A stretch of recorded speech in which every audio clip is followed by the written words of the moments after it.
She mocked him with a fake invitation. But when the young father walked in with his 6-year-old daughter, dressed like a millionaire, the entire room froze in stunned silence, unable to believe what they saw. Before we begin, let's create a wave of positivity. Comment one word that describes how you're feeling today. If you're enjoying this incredible story of hidden truths and unexpected revelations, please hit that like button and let me know in the comments what you think will happen next. The champagne glasses clinked softly against each other as Victoria Hamilton surveyed her penthouse party with the satisfaction of someone who had orchestrated perfection. At 27, she had already climbed higher up the corporate ladder than most people twice her age, and tonight's gathering was a testament to her success. The floor-to-ceiling windows of her Manhattan apartment offered a breathtaking view of the city lights below, while inside the cream of New York's business elite mingled beneath crystal chandeliers that cost more than most people's annual salary. Victoria adjusted the diamond necklace at her throat, a gift she'd bought herself after closing the Peterson deal last month. Her emerald silk dress, tailored to perfection, moved gracefully as she weaved through her guests, each one a carefully selected piece in the chess game of her career advancement. She had spent weeks planning this evening, ensuring that every detail reflected her impeccable taste and growing influence in the financial world. "Victoria, darling, this party is absolutely divine," gushed Margaret Thornfield, the wife of a prominent investment banker. "You really do know how to entertain." "Thank you, Margaret. I believe in surrounding myself with the finest things and the finest people," Victoria replied with a practiced smile, her eyes already scanning the room for her next networking opportunity. The conversation flowed as smoothly as the expensive wine being served by uniformed waiters. Victoria had hired the best catering service in the city, and everything from the imported oysters to the handcrafted canapes spoke of her refined palate and substantial budget. She moved through the crowd like a queen among her subjects, accepting compliments on her taste, her apartment, and her remarkable rise through the ranks of Hamilton and Associates, the prestigious consulting firm where she served as senior vice president. As the evening progressed, Victoria found herself in conversation with James Morrison, a distinguished gentleman in his 50s who controlled several major investment portfolios. They were discussing potential collaboration opportunities when the topic shifted to the everyday workers who kept their world running smoothly. "It's fascinating how we barely notice the people who maintain our offices," James mused, swirling his brandy thoughtfully. "Just yesterday, I watched our maintenance fellow fixing the elevator. Decent enough chap, but you can tell he's struggling to make ends meet." Victoria's perfectly manicured fingers tightened slightly around her champagne flute.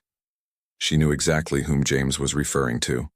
Marcus Thompson, 29 years old, had been working maintenance at their building for the past 2 years. She'd seen him countless times in the hallways, always in his simple work uniform, tools in hand, quietly going about his duties with a polite nod whenever their paths crossed. "Oh, Marcus," she said with a dismissive wave. "Yes, I know him. Sweet enough, I suppose, but hardly the type you'd expect to see at a gathering like this." The comment drew chuckles from the small group that had gathered around them. Victoria felt a familiar thrill at being the center of attention, her wit and observations appreciated by people whose approval could advance her career even further. "Can you imagine?" laughed Patricia Kellner, another guest. "The poor dear would probably be terrified in a room like this." Victoria's mind began to spin with mischievous possibilities. She had always been known for her bold moves, both in business and in life. Her success had come from taking calculated risks and making memorable impressions on the right people. An idea began to form, one that would provide entertainment for her guests while simultaneously demonstrating her own confidence and social power. "You know what?" Victoria announced, her voice carrying the authority that had made her so successful in boardrooms. "I think we're being terribly unfair to Marcus. Perhaps he deserves a chance to see how the other half lives." The group looked at her with curious expressions, sensing that Victoria was building up to something significant. "I'm going to invite him," she declared, her eyes sparkling with the thrill of her own audacity. "Why not? It could be amusing to see how he handles himself among real society." Several guests exchanged glances, some looking intrigued, others appearing slightly uncomfortable with the idea. But Victoria had already made up her mind. She was known for her spontaneous decisions, and this would certainly give everyone something to talk about for weeks to come. James raised an eyebrow. "Are you quite serious, Victoria? The man works in maintenance." "Exactly," Victoria exclaimed, warming to her theme. "It would be like a social experiment. We could observe how someone from his background adapts to our world. It might be educational for all of us." The conversation continued around her, but Victoria had already pulled out her phone. She had Marcus's number from the building directory, used only for maintenance requests. Her fingers moved quickly across the screen, crafting a message that struck just the right tone of casual invitation. "Marcus, this is Victoria Hamilton from the Penthouse. I'm hosting a small gathering tonight and thought you might enjoy joining us. Nothing too formal, just good company and conversation. Hope to see you, Victoria." She hit send before she could second-guess herself, then looked up at her guests with a triumphant smile. "Done. I've invited him for this evening." The reaction was immediate and varied. Some guests looked delighted at the prospect of unexpected entertainment, while others seemed concerned about the potential awkwardness of the situation. Margaret Thornfield leaned closer to Victoria. "My dear, are you certain this is wise? The poor man might feel completely out of place." Victoria laughed, a sound like silver bells that she had practiced to perfection.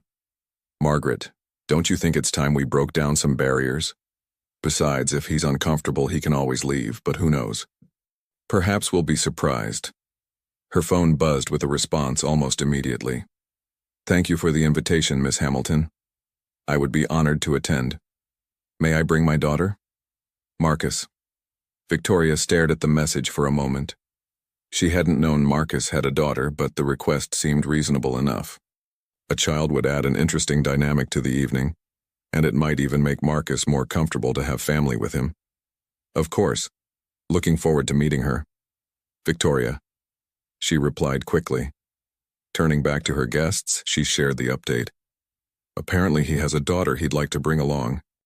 How charming. A real family man." The group's interest was now fully piqued. The evening had taken an unexpected turn, and everyone was curious to see how it would unfold. Victoria felt a surge of satisfaction at having captured everyone's attention so completely. This was exactly the kind of bold move that had built her reputation as someone who thought outside conventional boundaries. As the party continued, Victoria found herself glancing repeatedly at the door, wondering when Marcus would arrive and how her guests would react to seeing him in this elegant setting. She imagined him in his usual work clothes, perhaps a bit nervous but grateful for the opportunity to glimpse a different world. The doorman's voice came through the intercom. "Miss Hamilton, you have visitors." "Send them up," Victoria replied, her heart beating slightly faster with anticipation. She moved toward the entrance, gesturing for her guests to continue their conversations while she greeted the newcomers. Several people positioned themselves with clear views of the door, their curiosity evident despite their attempts to appear nonchalant. The elevator chimed softly, and Victoria heard footsteps approaching her apartment door. She smoothed her dress one final time and prepared to welcome Marcus and his daughter into her world of luxury and sophistication.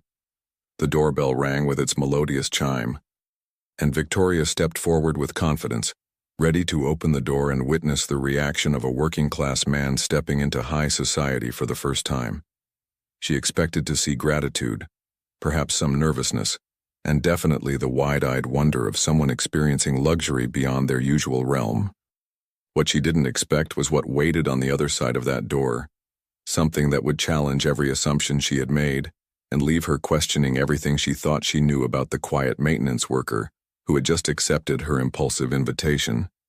Don't forget to subscribe and ring that notification bell. You won't want to miss what happens when Marcus finally steps through that door.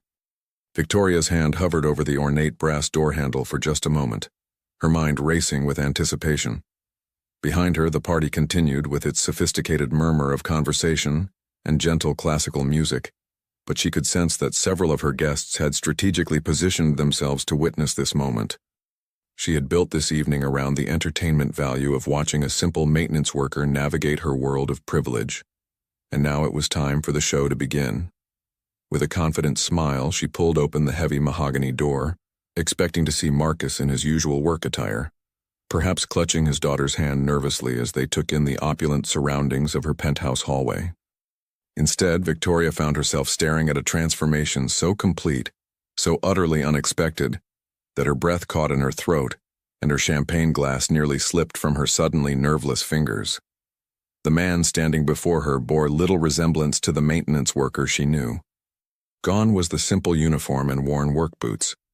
In their place stood someone who could have stepped directly from the pages of a luxury lifestyle magazine. Marcus wore a perfectly tailored charcoal gray suit that probably cost more than most people's monthly rent, the fabric moving with him like liquid silk. His crisp white shirt was clearly custom-made, and his tie was a subtle pattern of silver and deep blue that spoke of impeccable taste and substantial investment. But it wasn't just the clothes that had transformed him. Marcus carried himself with an air of quiet confidence and natural authority that Victoria had never noticed before. His posture was straight but relaxed, his movements economical and purposeful. His hair, usually hidden beneath a work cap, was styled with professional precision, and she noticed for the first time how striking his features really were. His strong jawline, intelligent dark eyes, and the way he held himself suggested someone accustomed to command and respect. At his side stood a little girl who appeared to be about 6 years old, and she was equally stunning. The child wore a dress that Victoria's trained eye immediately recognized as designer children's wear, probably costing several $100s. Her dark hair was styled in elegant ringlets, and she wore small pearl earrings that caught the light from the hallway chandelier. Everything about her, from her polished Mary Jane shoes to her perfectly coordinated accessories, spoke of careful attention and significant expense.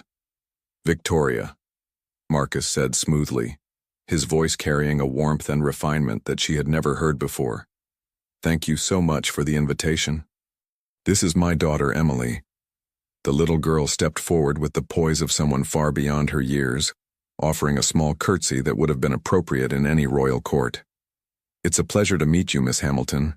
Daddy has told me wonderful things about you." Victoria stood frozen in the doorway, her mind struggling to process what she was seeing. This couldn't be the same man who had fixed her sink 3 weeks ago, who had apologized profusely for tracking a small amount of dirt across her marble floor. This couldn't be the person she had pitied and decided to include in her evening as a form of charitable entertainment.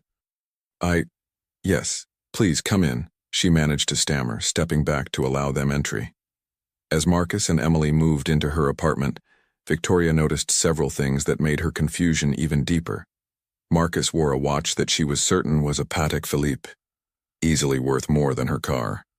His shoes were clearly handcrafted Italian leather, and he carried himself through her space not with the wonder she had expected, but with the casual confidence of someone accustomed to luxury. The reaction from her guests was immediate and dramatic. Conversation stopped mid-sentence as heads turned toward the newcomers. Victoria watched as expressions of curious amusement transformed into shock, confusion, and in some cases, recognition that seemed to carry implications she couldn't quite grasp. Margaret Thornfield's champagne glass did slip from her fingers, shattering against the marble floor with a crystalline crash that seemed to echo through the suddenly silent room. James Morrison's face had gone pale, and he was staring at Marcus with an expression that bordered on disbelief. "Good evening, everyone," Marcus said pleasantly, his voice carrying easily through the room. "I hope we're not interrupting anything important." Emily stayed close to her father's side, but Victoria noticed that the child showed none of the shyness or overwhelm that would be expected from a 6-year-old entering such an adult gathering. Instead, she observed the room and its occupants with intelligent, assessing eyes that seemed far too mature for her age. "Marcus?"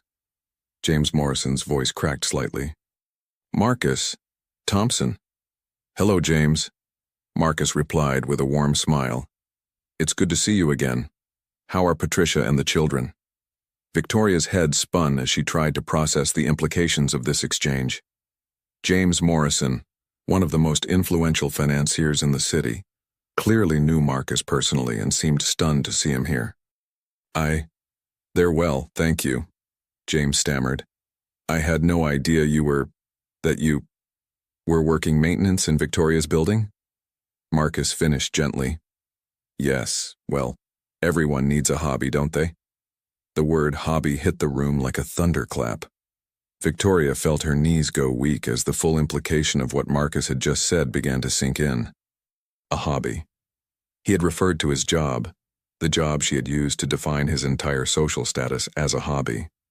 Patricia Kellner, who had been laughing just an hour earlier about Marcus being terrified in a room like this, now looked as though she were the one experiencing terror. She clutched her husband's arm and whispered something urgent in his ear. "Ladies and gentlemen," Marcus said, addressing the room with the natural authority of someone accustomed to commanding attention. "I'd like you to meet my daughter, Emily. Emily, these are some of Miss Hamilton's friends." Emily stepped forward again, and Victoria watched in amazement as the little girl moved through the room with perfect social grace. She greeted each person appropriately, remembered names after single introductions, and engaged in conversation that was both polite and surprisingly sophisticated. "What a lovely home you have, Miss Hamilton," Emily said, turning back to Victoria. "The art collection is particularly impressive. Is that a genuine Monet above the fireplace?" Victoria nodded mutely, still trying to process everything that was happening. The child's knowledge of art, her perfect manners, her expensive clothes. Nothing about this situation made sense in the context of what she had thought she knew about Marcus. "Emily has quite an eye for art," Marcus explained proudly. "She's been studying at the Metropolitan Museum's children's program." The Metropolitan Museum's children's program was exclusive and expensive, requiring not just significant tuition but also connections to gain admission. Victoria knew this because she had looked into it herself when considering ways to enhance her own cultural credentials. As the evening progressed, Victoria found herself watching Marcus interact with her guests with growing amazement and confusion. He moved through the room with perfect ease, engaging in conversations about investment strategies, international markets, and cultural events with a depth of knowledge that suggested extensive education and experience. When Harold Westbrook, a prominent art dealer, began discussing a recent auction of contemporary sculptures, Marcus not only participated knowledgeably in the conversation, but revealed that he had attended the same auction and made several significant purchases. "The Henderson piece was remarkable," Marcus noted. "I was disappointed to lose the bidding on that one." Harold stared at him. "You were bidding on the Henderson? That went for nearly $2 million. Marcus shrugged modestly. "Sometimes you win, sometimes you lose. That's the nature of collecting." Victoria excused herself and retreated to her kitchen, needing a moment to process what was happening. Her carefully planned evening of social entertainment had turned into something she didn't understand and certainly couldn't control. The man she had invited as a curiosity, almost as a charity case, was clearly operating on a level that might exceed even her own social and financial status. She poured herself a glass of water and tried to steady her shaking hands. Through the doorway, she could see Emily chatting with Margaret Thornfield about piano lessons, mentioning her upcoming recital at Carnegie Hall's Weil Recital Hall, a venue that Victoria knew required exceptional talent and substantial influence to book. When she returned to the party, Victoria found Marcus standing by her windows, looking out at the city lights below. For a moment, he seemed lost in thought, and she caught a glimpse of something deeper in his expression, perhaps sadness or longing, or some complex emotion she couldn't identify. "Quite a view," he said without turning around. "Yes," Victoria replied carefully. "I paid extra for it." Marcus nodded thoughtfully. "Views are important. They remind us of perspective." He turned to face her, and she was struck again by how different he seemed from the person she thought she knew. "Thank you for inviting us, Victoria. Emily doesn't get many opportunities to socialize with—" He paused, seeming to choose his words carefully. "With people outside our usual circle." "Your usual circle?" Victoria repeated faintly. Before Marcus could respond, Emily appeared at his side. "Daddy, Mrs. Thornfield invited me to her daughter's birthday party next weekend. May I go?" "We'll discuss it later, sweetheart," Marcus said gently, placing a protective hand on his daughter's shoulder. Victoria noticed the gesture and realized that despite his apparent wealth and sophistication, Marcus seemed to guard his daughter carefully. There was something almost protective, even secretive, about the way he monitored Emily's interactions. As the evening wound down and guests began to leave, Victoria found herself no closer to understanding what had just happened than she had been when Marcus first walked through her door. Each interaction had only deepened the mystery, revealing layers of complexity that challenged everything she thought she knew about social status, appearance, and the assumptions people make about each other. The last of her guests departed with promises to call soon, and thinly veiled requests for more information about your fascinating maintenance friend. Victoria closed the door behind them and leaned against it, finally allowing herself to show the confusion and uncertainty she had been hiding all evening. But the biggest surprise was yet to come, and it would arrive with the morning light, changing not just her understanding of Marcus Thompson, but her entire perception of the world she thought she controlled so completely. Make sure to hit that like button if you're as shocked as Victoria, and drop a comment with your theories about who Marcus really is. The morning sun streamed through Victoria's floor-to-ceiling windows, casting long shadows across her marble floor as she sat at her breakfast table with a cup of coffee that had long since grown cold. She hadn't slept more than an hour all night, her mind replaying every moment of the previous evening, trying to make sense of what she had witnessed. Her phone buzzed constantly with messages from guests, each one more urgent and curious than the last. Margaret Thornfield had sent 3 text messages before 7 a.m., each one asking for more information about Marcus. James Morrison had called twice, leaving voicemails that hinted at information he couldn't share over the phone, but desperately wanted to discuss in person. Victoria stared out at the city below, her usual morning routine forgotten as she tried to piece together the puzzle that Marcus Thompson had become.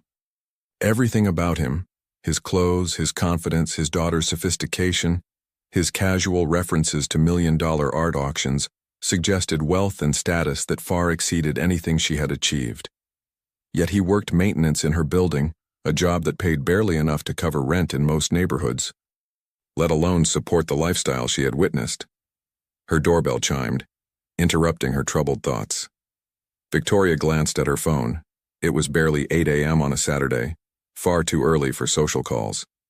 She moved to the intercom, expecting to find a delivery or perhaps one of her more persistent friends seeking gossip about the previous evening.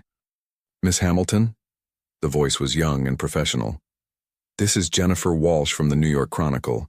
I was hoping to speak with you about last night's party." Victoria's blood ran cold.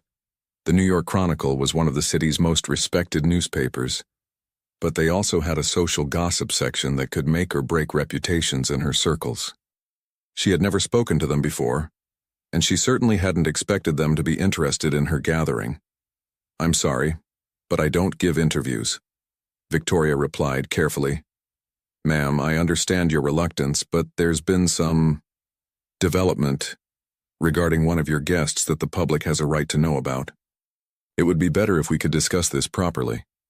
Victoria's hand trembled as she buzzed the reporter up. Whatever was happening, it was clearly bigger than a simple case of mistaken identity or social awkwardness. The implications of a newspaper's interest sent waves of anxiety through her, as she wondered what she might have inadvertently stepped into. Jennifer Walsh turned out to be a sharp-eyed woman in her 30s, dressed professionally but with the persistent manner of someone accustomed to uncovering secrets. She carried a tablet and wore an expression of barely contained excitement that made Victoria even more nervous. "Miss Hamilton, thank you for seeing me," Jennifer began, settling into the chair Victoria offered. "I understand you hosted a party last night where Marcus Thompson was a guest." "Yes, that's correct," Victoria replied cautiously. "May I ask how you know about this?" Jennifer smiled grimly. "Miss Hamilton, do you know who Marcus Thompson really is?" The question hung in the air like a challenge. Victoria realized that her assumption about Marcus being a simple maintenance worker was about to be shattered completely, and she wasn't sure she was prepared for what she was about to learn. I thought I did," she admitted quietly. Jennifer activated her tablet and showed Victoria a photograph.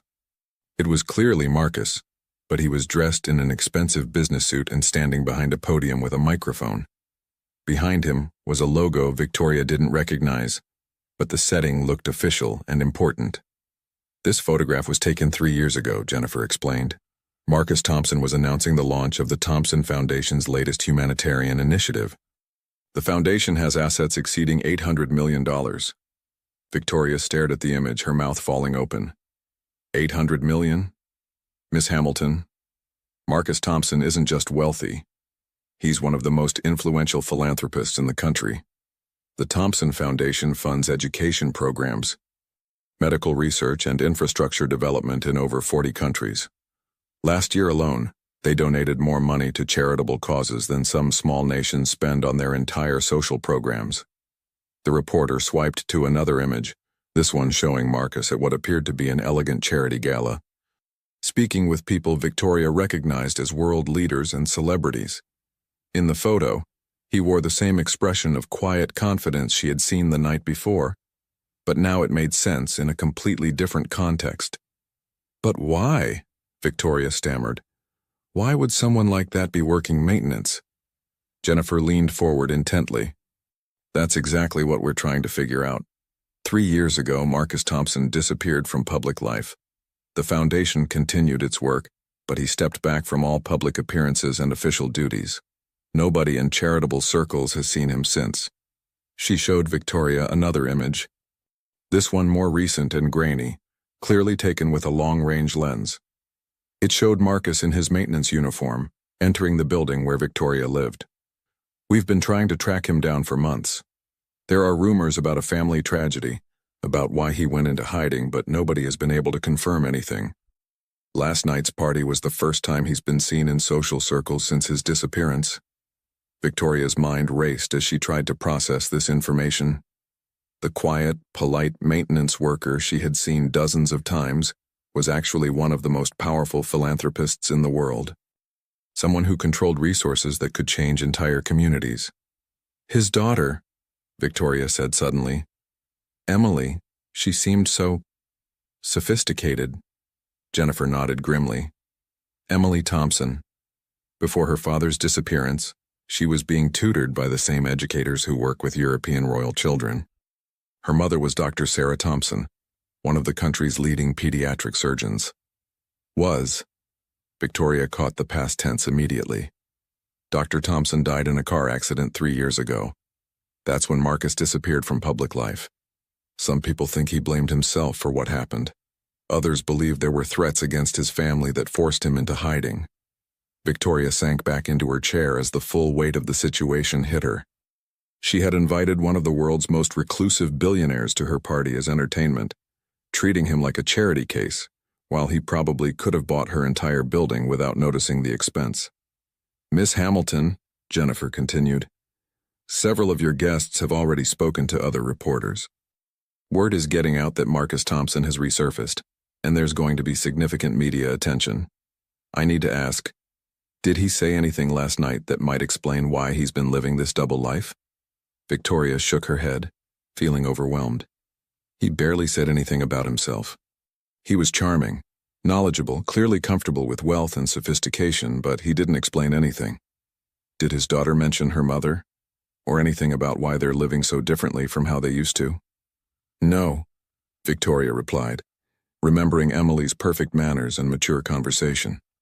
She was delightful, but she didn't talk about personal matters. Jennifer made notes on her tablet. Miss Hamilton, I need to warn you, this story is going to be big. The return of Marcus Thompson, even in such unusual circumstances, is news that will interest people far beyond New York's social circles. You might want to prepare for attention you weren't expecting. After Jennifer left, Victoria sat alone in her apartment, staring at the champagne glasses that hadn't been cleared from the previous evening. Her impulsive invitation had inadvertently pulled back the curtain on one of the most compelling mysteries in philanthropic circles, and she had no idea what the consequences might be. Her phone rang, displaying James Morrison's number. She answered reluctantly. Victoria, James's voice was urgent. We need to talk immediately. What you did last night, inviting Marcus, it's going to have repercussions none of us expected. James, I had no idea who he really was. I know what you thought, James interrupted. But Victoria, there are things about Marcus Thompson's situation that you don't understand. People have been looking for him for reasons that go far beyond curiosity about his wealth. Victoria felt a chill run through her. What kind of reasons? The kind that put people in danger, James replied grimly. Victoria, I'm coming over. Don't talk to any more reporters until we've had a chance to discuss this properly. As Victoria hung up the phone, she realized that her simple evening of entertainment had opened a door to something much more complex and potentially dangerous than she could have imagined. Marcus Thompson's secret life was about to become public knowledge, and she was now inextricably connected to whatever consequences that revelation might bring. Outside her windows, the city continued its normal Saturday morning rhythm. But Victoria knew that for her, and possibly for Marcus and Emily, nothing would ever be normal again. The quiet maintenance worker's true identity was about to shake not just her understanding of the world, but potentially the world itself. The question that haunted her now wasn't who Marcus Thompson really was. She was beginning to understand that. The question was why such a powerful man had chosen to hide in plain sight, and what had happened 3 years ago that was dangerous enough to force him into a life so far removed from his true capabilities and resources. If this story is keeping you on the edge of your seat, smash that like button and tell me in the comments what you think Marcus is really hiding from. James Morrison arrived at Victoria's penthouse within the hour, his usual composed demeanor replaced by an urgency that made Victoria's anxiety spike even higher. He was accompanied by a woman Victoria didn't recognize, tall, professional, with the kind of alert eyes that suggested law enforcement or security background. Victoria, this is Agent Sarah Chen from the FBI's Financial Crimes Division, James said without preamble as they entered her apartment. We need to discuss Marcus Thompson immediately. Victoria's legs went weak. FBI? What has Marcus done? Agent Chen stepped forward, her expression serious but not unkind. Miss Hamilton, Marcus Thompson hasn't committed any crimes. But his reappearance last night has created a situation that requires immediate attention. There are people who have been searching for him, and not all of them have good intentions. I don't understand, Victoria said, sinking into her chair. The reporter said he was a philanthropist who disappeared after his wife died. That's true, Agent Chen confirmed. But it's not the complete story. Dr. Sarah Thompson wasn't just Marcus's wife. She was also a researcher working on breakthrough medical technology that could revolutionize cancer treatment. Her work was worth potentially billions of dollars to pharmaceutical companies. James took a seat across from Victoria. 3 years ago, there were indications that someone was trying to steal Sarah's research. The car accident that killed her, it wasn't an accident. Victoria felt the room spinning around her. You're saying she was murdered? Agent Chen nodded grimly. We believe so, though we could never prove it. Marcus received credible threats against his daughter's safety if he didn't hand over Sarah's research notes. Instead of complying, he made the research public, releasing all of Sarah's findings to universities and medical centers worldwide, making it impossible for anyone to profit from her murder. That's when he disappeared, James added. The people who killed Sarah were furious that they couldn't monetize her work. Marcus knew they might target Emily next, so he went underground. Victoria thought about the elegant little girl she had met, with her perfect manners and mature conversation. So he's been hiding Emily by working as a maintenance worker? It was brilliant, really, Agent Chen explained. Nobody looks twice at service workers. They're invisible in plain sight. Marcus could keep Emily safe while staying close to centers of power where he could monitor threats against them. But why didn't he just disappear completely? Leave the country? James and Agent Chen exchanged glances. Because Marcus Thompson doesn't abandon his responsibilities, James said quietly. Even while hiding, he's been running the Thompson Foundation remotely. The humanitarian work never stopped. It just became invisible like he did. Agent Chen pulled out her phone and showed Victoria a series of photographs. They showed construction projects, schools, hospitals, all bearing small plaques with the Thompson Foundation logo. In the past 3 years, while Marcus has been missing, his foundation has built 47 schools, funded medical clinics in 12 countries, and provided clean water systems for over 200 communities. He's been saving lives while scrubbing floors. Victoria stared at the images, beginning to understand the magnitude of the man she had unknowingly exposed. And now that people know where he is? Agent Chen's expression darkened. The same people who killed his wife are still out there. They've been looking for him for 3 years. And thanks to last night's party and the media attention it's generating, they now know exactly where to find him. "Oh God," Victoria whispered. "What have I done?" "You couldn't have known," James said kindly. "But Victoria, we need your help now. Marcus and Emily are in immediate danger. We have reason to believe that hostile parties are already mobilizing to locate them." Agent Chen leaned forward intently. "Miss Hamilton, did Marcus give any indication of where he might go if he felt threatened? Any mention of safe houses, contacts, or backup plans?" Victoria shook her head desperately. "No, nothing like that. He was charming and sophisticated, but he didn't reveal anything personal." Her phone buzzed with an incoming call. The caller ID showed a number she didn't recognize, but Agent Chen gestured for her to answer. "Hello?" Victoria said cautiously. "Miss Hamilton, this is Marcus Thompson." His voice was calm but carried an undercurrent of tension she hadn't heard before. "I need to thank you for last evening. Emily had a wonderful time." Victoria looked at Agent Chen, who was frantically signaling for her to keep Marcus talking while she activated recording equipment. "Marcus, there are people here who need to speak with you. It's about your safety." There was a pause. "I assume Agent Chen has filled you in on the broader situation." Victoria's eyes widened. "You know about Agent Chen?" Marcus's laugh was dry. "Victoria, I've known about FBI surveillance for 3 years. I've been waiting for the right moment to resurface, and last night's party provided the perfect opportunity." Agent Chen grabbed the phone. "Mr. Thompson, this is Agent Chen. Sir, we have credible intelligence that your location has been compromised. We need to get you and your daughter to a secure location immediately. Agent Chen, I appreciate your concern, but Emily and I have been preparing for this moment for 3 years. We're not hiding anymore. Sir, with respect, you don't understand the current threat level. We've intercepted communications suggesting that hostile parties are already in the city."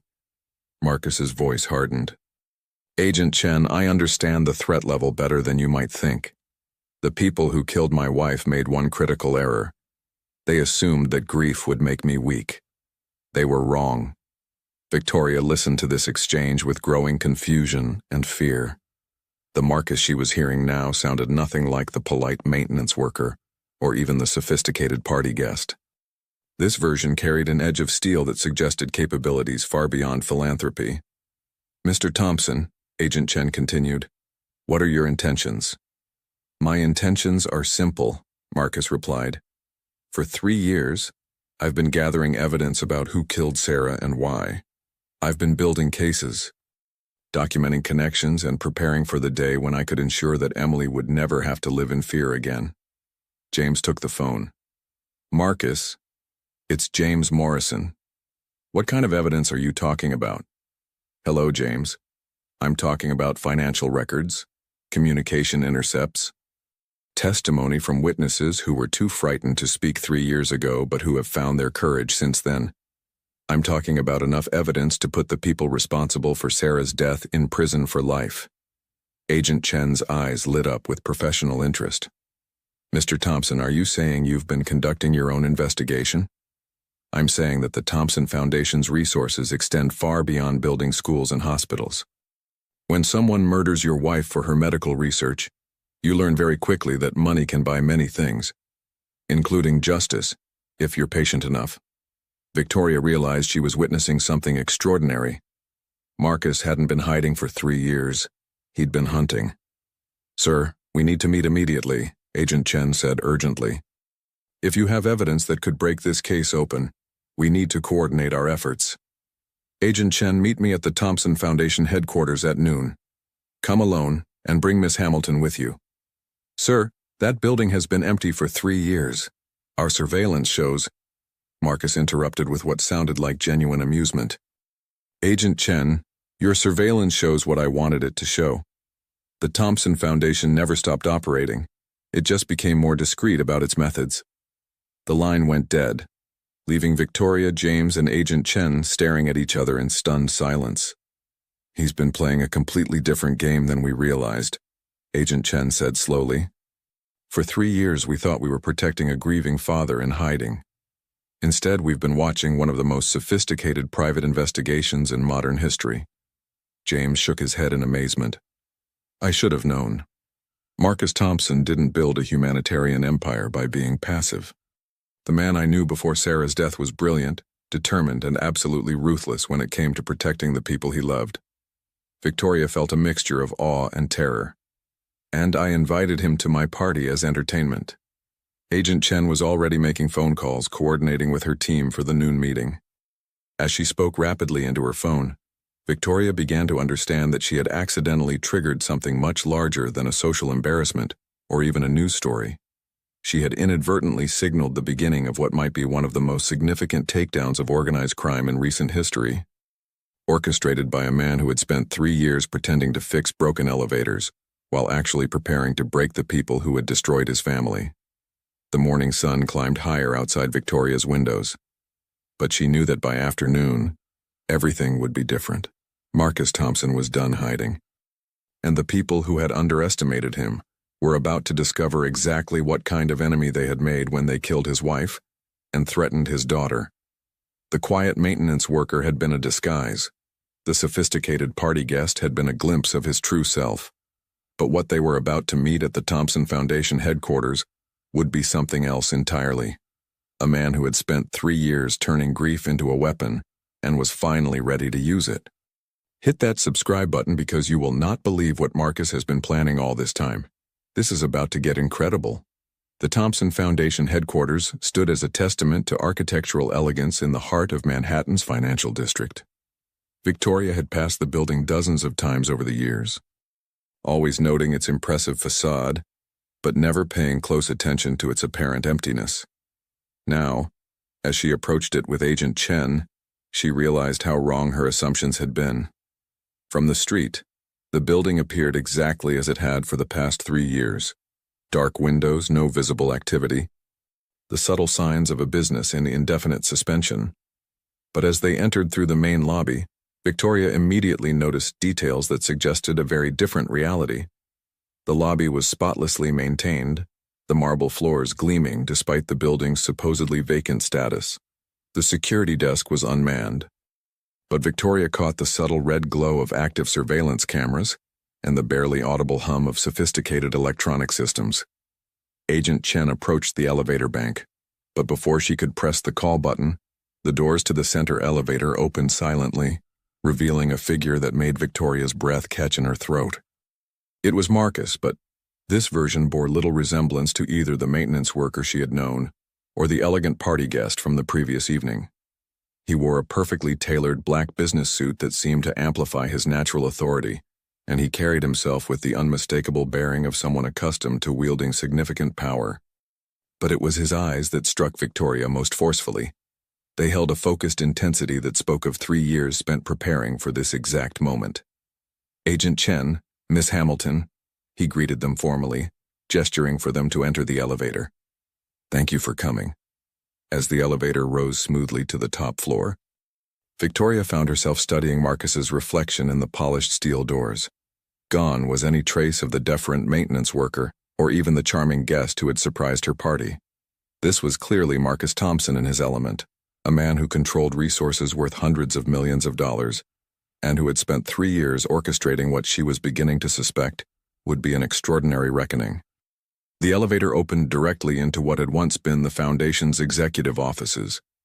But where Victoria expected to see empty rooms covered in dust sheets, she found herself in the nerve center of an operation that took her breath away. The space had been transformed into something that resembled a combination of high-tech command center and legal war room. Multiple workstations lined the walls, each equipped with sophisticated computer systems and communication equipment. Large displays showed financial flowcharts, organizational diagrams, and what appeared to be surveillance footage. The walls were covered with photographs, documents, and connecting lines that created a complex web of evidence. Welcome to the real Thompson Foundation, Marcus said, his voice carrying a quiet pride. For the past 3 years, this has been the headquarters for the most comprehensive private investigation into pharmaceutical crime in American history. Agent Chen moved through the room with obvious professional admiration. examining the displays and equipment. "Mr. Thompson, this is extraordinary. How have you kept this operational without detection?" Marcus smiled slightly. "Agent Chen, when you control significant resources and employ some of the world's best security experts, it's remarkable how invisible you can become. The Foundation never stopped operating. It just became more selective about its visibility." He led them to a central conference table where dozens of files were neatly arranged. Victoria could see that each file was labeled with names, dates, and what appeared to be criminal classifications. "These files represent 3 years of investigation into the death of my wife," Marcus explained. "Dr. Sarah Thompson was murdered because her research threatened to disrupt billions of dollars in pharmaceutical profits. The people responsible thought they could intimidate me into silence by threatening Emily." Agent Chen picked up one of the files, her eyes widening as she scanned its contents. "Mr. Thompson, this level of detail, how did you obtain this information?" "The Thompson Foundation has contacts in medical research facilities, government agencies, and financial institutions around the world," Marcus replied. "When you're funding humanitarian projects in 40 countries, you develop relationships with people who see things that others might prefer to keep hidden." Victoria found herself staring at a photograph on the wall that showed a man in an expensive suit shaking hands with someone she recognized as a prominent pharmaceutical executive. Red lines connected this photo to dozens of others, creating a web that seemed to span continents. "Marcus," she said quietly, "what exactly have you discovered?" Marcus's expression hardened. "I've discovered that my wife's death was ordered by a consortium of pharmaceutical companies who were threatened by her breakthrough research. Sarah had developed a treatment protocol that could reduce cancer treatment costs by over 80%, while improving survival rates dramatically." He moved to one of the large displays, activating it with a remote control. The screen showed financial documents and communication records. These companies stood to lose hundreds of billions of dollars if Sarah's work became widely available. So they hired professionals to eliminate the threat, first by trying to steal her research, then by killing her when she refused to sell out. Agent Chen was photographing documents with her phone, her excitement barely contained.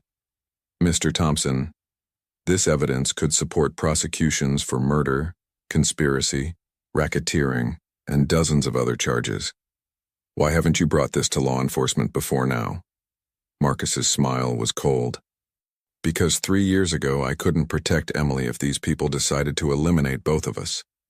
I needed time to build an unassailable case and to put protections in place that would ensure our safety, even if they tried to retaliate." "What kind of protections?" Victoria asked.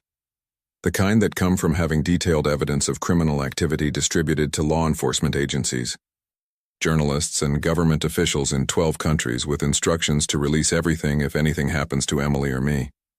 Agent Chen looked up from the files she was examining. "Mr. Thompson, you've created a dead man switch." "I've created accountability," Marcus corrected. "The people who killed Sarah have spent 3 years believing they got away with murder. They're about to discover that they were wrong." A soft chime indicated an incoming call on the room's communication system. Marcus activated it, and a voice Victoria didn't recognize filled the room. "Sir, we have confirmation that subjects have arrived in the city. 3 teams, professional grade, currently establishing surveillance positions around known associates." Marcus nodded grimly. "Thank you, David. Maintain observation protocols and report any aggressive moves immediately." Agent Chen's hand moved instinctively toward her weapon. "Mr. Thompson, are you saying that the people who killed your wife are already here?" Agent Chen, "They've been tracking the media reports about last night's party. They know I've resurfaced and they're preparing to finish what they started 3 years ago." Victoria felt terror wash over her. "Marcus, I'm so sorry. I never meant to." Marcus held up a hand to stop her. "Victoria, you did exactly what I needed you to do. For 3 years I've been waiting for the right moment to draw them out of hiding. Your party gave me the perfect opportunity to announce my return while ensuring maximum public attention." The implications of what he was saying hit Victoria like a physical blow. You wanted them to know where you are?" I wanted them to think they know where I am, Marcus corrected. There's a significant difference. Agent Chen was studying the surveillance displays intently. Mr. Thompson, what's your end game here? Marcus moved to a wall display that showed what appeared to be a detailed timeline extending from 3 years ago to the present day. My end game, Agent Chen, is justice. In approximately 6 hours, I will be holding a press conference to announce the Thompson Foundation's return to public operations. At that press conference, I will be releasing all of this evidence to the media simultaneously, with its delivery to law enforcement agencies worldwide. And you expect the people who killed your wife to try to stop you? Marcus's smile was razor sharp. Agent Chen, I'm counting on it. For 3 years, these people have operated in shadows, believing they were untouchable. Tonight, they're going to be forced into the light, where everyone can see exactly who they really are.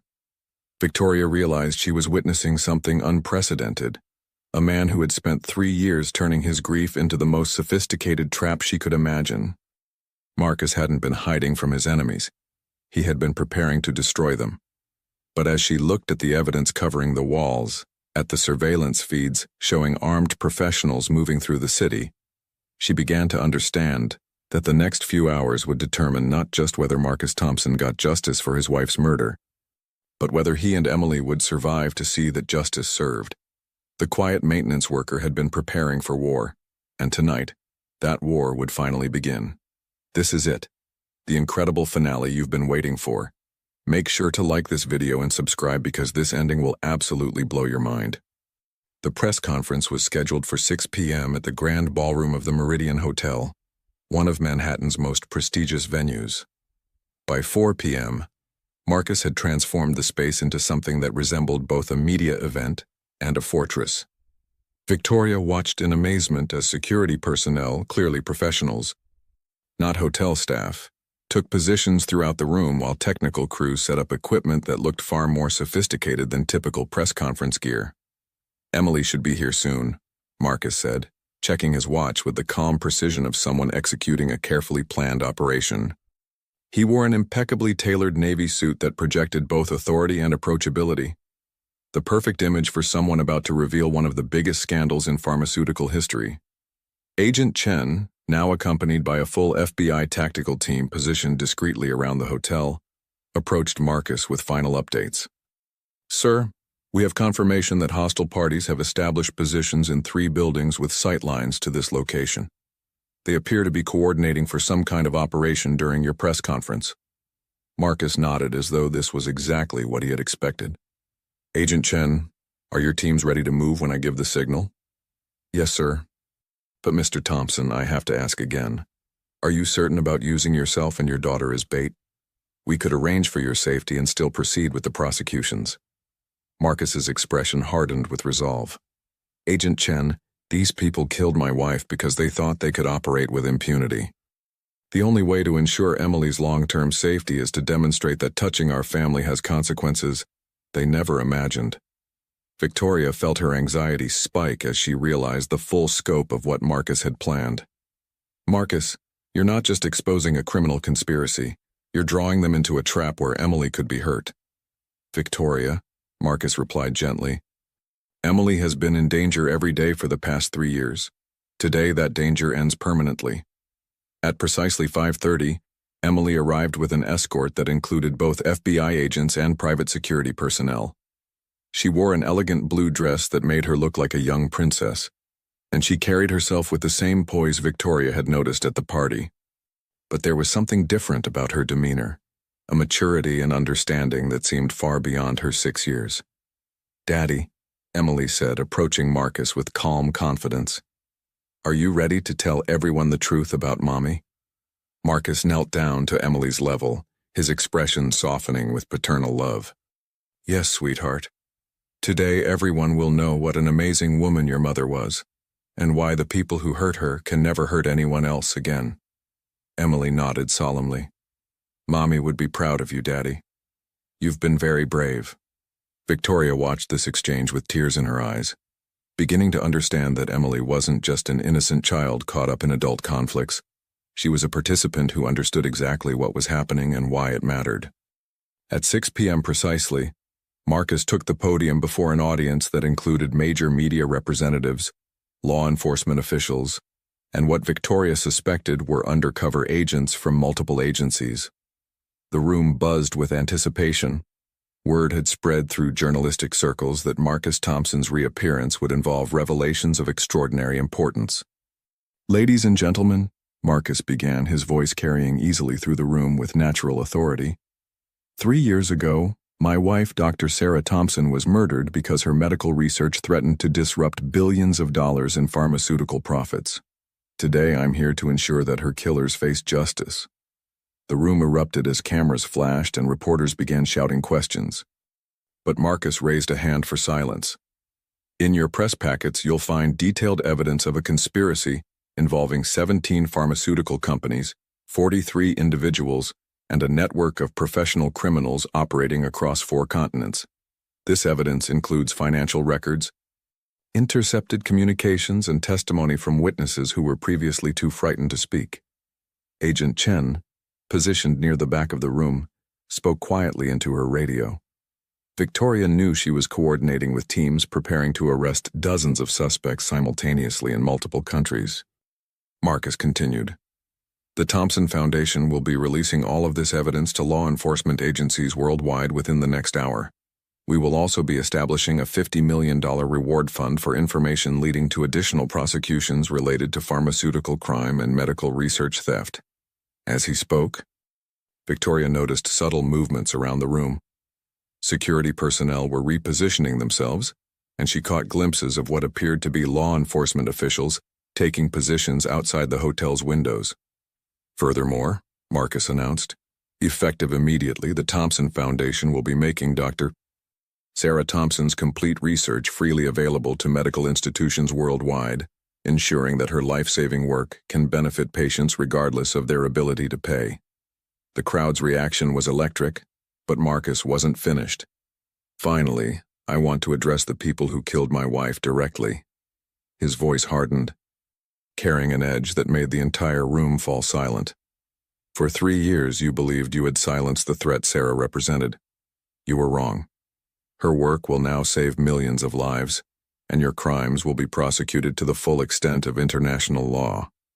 Agent Chen's voice came through Marcus's earpiece. Victoria could see the small device despite his attempt to conceal it.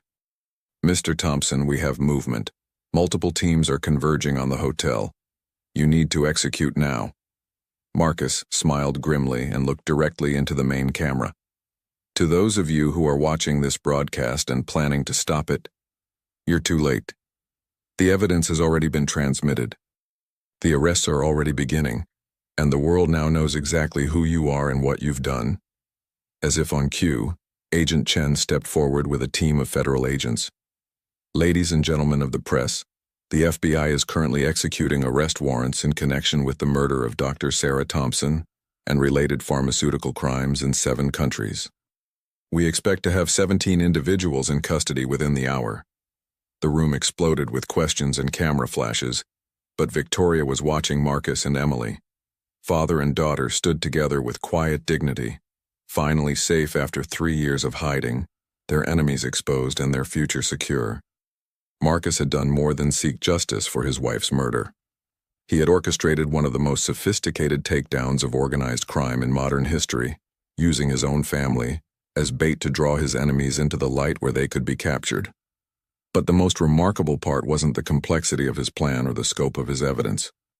It was the quiet strength with which he had endured 3 years of grief and fear, transforming his pain into a weapon that would protect not just his own daughter, but countless patients who would benefit from Sarah's research. As the press conference concluded and arrests continued around the world, Victoria realized she had witnessed something extraordinary. The maintenance worker who had fixed her sink, the elegant guest who had charmed her party, and the grieving widower who had spent 3 years planning his revenge were all the same person, a man who had refused to let his wife's killers win. Emily Thompson would grow up knowing that her father had moved heaven and earth to ensure her safety and to honor her mother's memory. The pharmaceutical criminals who thought they could murder with impunity had learned that some people, when pushed far enough, become dangerous in ways their enemies never imagined. And Victoria Hamilton, who had started this entire chain of events with a careless invitation, meant as entertainment, had learned that the most extraordinary people often hide in plain sight, waiting for the right moment to change the world. Marcus Thompson had spent 3 years pretending to be invisible while preparing to become unforgettable. And in the end, he had achieved both justice for his wife and safety for his daughter, proving that sometimes the most powerful revenge is simply ensuring that the truth finally comes to light.